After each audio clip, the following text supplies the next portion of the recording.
शकुनी को जानते हो? शकुनी, कंस और शकुनी दोनों एक ही काल में आए।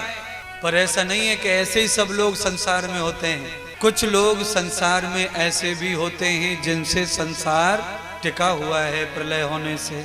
लाख अगर पापी हैं तो एक पुण्य आत्मा भी इसी संसार में है। 1,00,000 लोग छिनानी झपटानी करने वाले हैं तो कुछ दान करने वाले भी लोग इसी संसार में हैं। ज्यादातर खाने सोने वाले लोग हैं संसार में तो कुछ कमा के खिलाने वाले भी संसार में रहते हैं। कुछ गालियां देते हैं धर्म को तो कुछ धर्म के लिए कुर्बानियां देते हैं, बलिदान देते हैं। इसीलिए संसार चलता है। किन्हीं को मंदिर बनाने में रुचि है, किन्हीं को तोड़ने में रुचि है। श्रीमद् भागवत कथा राजा परीक्षित ने सुनी। श्राप लगने के बाद राजा परीक्षित को श्राप लगा मृत्यु का सांप के डसने से, क्योंकि संत का अपमान किया था। अगर संत हृदय से अपमानित हो जाए और अंदर से नाराज हो जाए तो उसका श्राप बिना दिए लग जाता है।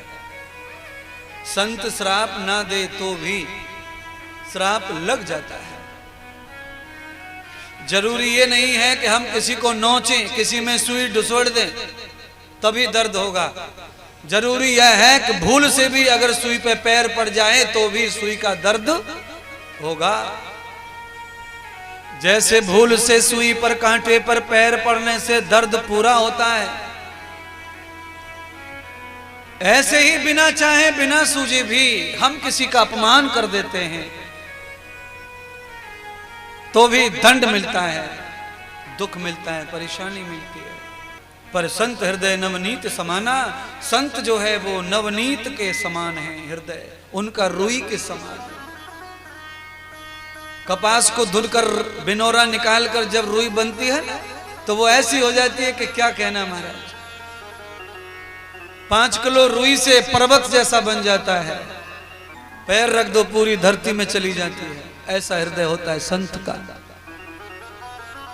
सहृदयम श्रेष्ठार गतिर भावम, सच्चे संत अगर हमें मिल जाते हैं तो हमारी बिगड़ी बात बन जाती है फटाफट। अगर संत भी तुम्हारी तरह जिद्दी हो जाए तो फिर बात कभी बनने वाली नहीं है। आदमी के पास में फिर कुछ बचता नहीं है सिवाय फांसी खाने के और जहर खाने के। ऐसे ऐसे अवसर पर संत प्राण बचाते हैं, सम्मान बचाते हैं, इज्जत बचाते हैं। संतों की इज्जत उतारने में लाखों लोग पीछे नहीं रहते। कोई संत गुजर रहा हो ना तो बैठे बैठे दुकान पे से कुछ न कुछ बोलेंगे बाबा के बारे में, साधु के बारे में। अरे मूर्खो, जो चीज देखी नहीं सुनी नहीं अपने आप क्यों चित्र पैदा कर रहे हो? पाप क्यों खड़ा कर रहे हो? आलोचना तो देख के भी करना पाप है किसी की। अगर हमने किसी का बुरा देखा है तो भी उसकी आलोचना करना अपराध ही है। क्यों? कर्मस्य भोगस्य कृतम न जाता न फलश्रुति नाम। अगर किसी ने बुरा किया है तुमने देखा है तो कर्म का फल भोगने वाला भोगेगा।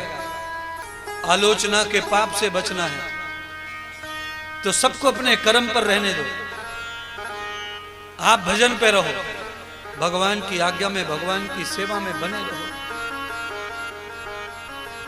राजा परीक्षित को भगवान सुखदेव जी ने श्रीमद् भागवत कथा कृष्ण चरित्र सुना करके सर्प के डसने से जो मृत्यु आई, राजा को जन्म और मनुष्य मोक्ष दिला दिया।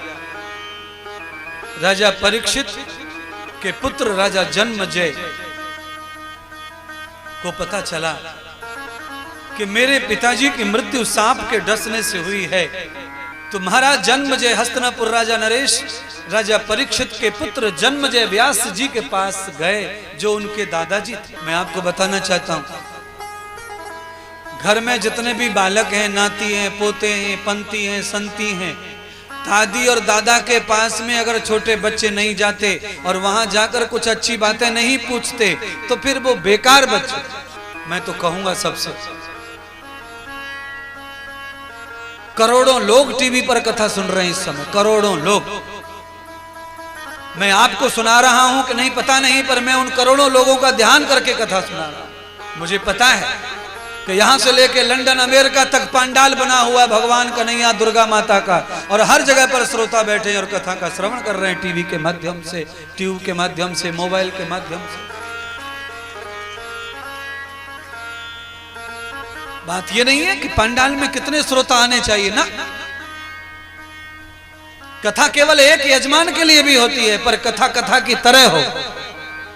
पब्लिक को तो हम अपनी मुट्ठी में बांध के घूमते, जब चाहे जहां चाहे इकट्ठी कर सकते। ये किसी यजमान के प्रताप से पब्लिक नहीं आती है। यजमान के अंदर कोई गुण, कोई पावर नहीं होता है पब्लिक इकट्ठी करने का। पब्लिक तो केवल ये कथा इकट्ठी करती है, किसी संत का स्वरूप इकट्ठा करता है। पब्लिक के पास टाइम कहां है? लोग शादी में 2 घंटे नहीं निकाल पा रहे, आधा घंटे में वापस हो जाते हैं। शादी 5 बजे लगेगी, लोग 2 बजे आके हाजिरी लगा के चले जाते हैं। तो कथा में कौन आएगा 7 दिन? पर आएंगे, सुनेंगे, क्योंकि कथा आदमी दिल में लगता है। कथा आदमी बुद्धि से नहीं सुनता। शादी में, ब्याह में, बारात में बुद्धि से जाता है, दिल से नहीं जाता है। वहां व्यवहार का कार्यक्रम है, बुद्धि का कार्यक्रम है। आदमी हिसाब रखता है शादी का। आप याद रखना, जिन जिन के घर से न्योते आते हैं, ब्याह के, शादी के, सगाई के, लगन के, उन सबके नाम लिखे जाते हैं हमारे घर में। फिर हम उनको न्योता बदले में देते हैं। जिसके घर से न्योता हमारे घर नहीं आया है, तो हमारे घर से भी उसके घर जाने वाला। ये सारी लीला बुद्धि की है। अगर ये लीला दिल की होती तो सर्वे भवन्तु सुखना, हमें कोई न्योता दो ना दो, पर हम तो पूरे गांव को देंगे। ये दिल की बात है। पर दिल ऐसा नहीं हो सकता सबका इतना अच्छा, क्योंकि दिल दिलदार के लिए लगता है, बुद्धि संसार के लिए लगती है। राजा जन्मेजय ने अपने पिता के उद्धार के लिए अपने परम दादाजी के यहाँ, व्यास जी के यहाँ जाकर, परम ज्ञानी के यहाँ जाकर के पूछा, दादाजी मैंने सुना है मेरे पिताजी को सांप ने डसा, और मैंने ये भी सुना है कि सांप के डसने से आदमी को 7 जन्मों तक मोक्ष नहीं मिलता, मुक्ति नहीं मिलती, और मनुष्य का जन्म नहीं मिलता। आप ध्यान करना बंधुओं, कुत्ता के काटने से अगर कोई मर जाता है विष से, तो 7 जन्म मनुष्य नहीं बनता, चांडाल योनि में घूमता रहता है।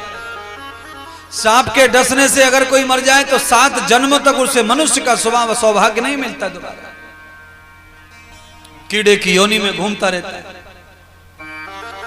पंखा से लटक के विष पीकर जो मर जाए उसे 7 जन्मों तक दोबारा मनुष्य का शरीर नहीं मिलता। पर राजा परीक्षित के बारे में भी पुत्र का यही संशोधन है, यही शंका है। अहम वासान पुत्रो पित्रार्गतम। नवरात्रियां क्यों महान होती हैं? क्योंकि ये पितृ श्राद्ध के बाद आती हैं, पितरों के बाद। अभी अभी पितर गए, 4 दिन पहले श्राद्ध गए। अगर किसी के श्राद्धों में पितरों को भोजन न पहुंचा हो, कुछ गलती हो गई हो, तो नवरात्रियों के 9 दिन जो अज्ञारी करते हैं ना, उससे पितरों को शांति मिलती है। इसीलिए पितरों के बाद ही देवी माता आती है, श्राद्ध आते हैं, श्राद्धों के बाद दुर्गा आती है, भक्ति शक्ति। और ये नवरात्रि में ये कथा आ जाए, कोई सन्यासी आ जाए, तो पितरों के मुंह में खीर चम्मच से पहुंचती है, सोने की चम्मच, सोने की कटोरी से सिंहासन पर पहुंचती है, आसन सम्मान के साथ पहुंचती है। तरीके हैं पितरों को कैसे कैसे मनाने के तरीके हैं। बारातें अलग अलग होती हैं, दावतें अलग अलग होती है। महाराज कई जगह यही रहता है, बूंदी परोस दी 1 मुट्ठी, साग डाल दियो आलू को, ऊपर से कड़क सी पूरी डाल दी, दांतन से ना कट रही, ये बारात है।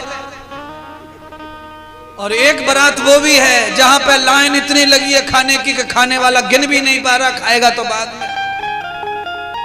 और वो भी भोजन है, वो भी बारात है जहां पे परोसने वाले टाई लगा के खड़े हैं, शर्ट पहन के प्रेस करके परफ्यूम मार रहे हैं खाने वाले पे। और वो भी बारात है जहां पे कुछ लड़कियां परोस रही हैं, अप्सराएं जिन्हें कहते हैं, स्वर्ग भोजन, वो भी बारात है, वो भी भोजन है। तो श्रीमद देवी भागवत कथा नवरात्रियों में श्राद्ध पक्ष के बाद जब सुनते हैं तो आप ऐसा समझ लो जैसे अप्सरा तुम्हारे दादाजी को स्वर्ग में भोजन करा रही है। इतना फल प्रदान होता है देवी भागवत कथा श्रवण करने से। नवरात्रियों में श्राद्ध पक्ष के बाद में श्राद्ध करके अपने पितरों का, नवरात्रि का जो व्रत करके कथा सुनता है सन्यासी ज्ञानी के मुखारविंद से, उनके पितरों को स्वर्ग में सोने के भोजन प्राप्त होते हैं थालियों में, ये ध्यान रखना। और सोने की थाली में भोजन मिले मंदिर बहुत बड़ी बात हो गई महाराज। पंडाल में जो बैठे ना, इन्हें तो चांदी में ना खायो अभी तक। ये तो ज्यादा हद है गई, तो कहां से तक पहुंचे अभी।